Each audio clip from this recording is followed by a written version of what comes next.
অনেকে অনেক আমার কথা শুনে মনে হয় আমার মধ্যে অনেক আবেগ, আহ, কি জানি হয়ে গেছে গা। আসলে কিছুই না।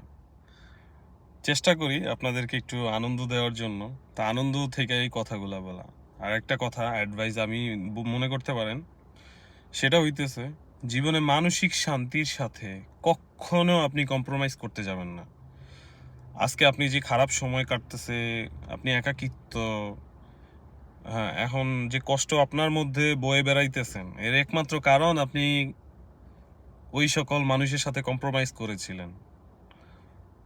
আপনার জীবন থেকে সকল ধরনের কষ্ট, স্মৃতি, ওই সকল মানুষ যারা আপনাকে কষ্ট দিছে তাদেরকে আপনি ভুলে যান। তাদের সাথে কোনো ইন্ট্রোডাকশন রাখবেন না। কারণ আপনার মধ্যে যে কষ্টটা আছে, ওই কষ্টটা ফুয়েল হিসাবে ইউজ করেন সামনে এগিয়ে যাওয়ার জন্য। সো ভালো থাকবেন। আসসালামু আলাইকুম।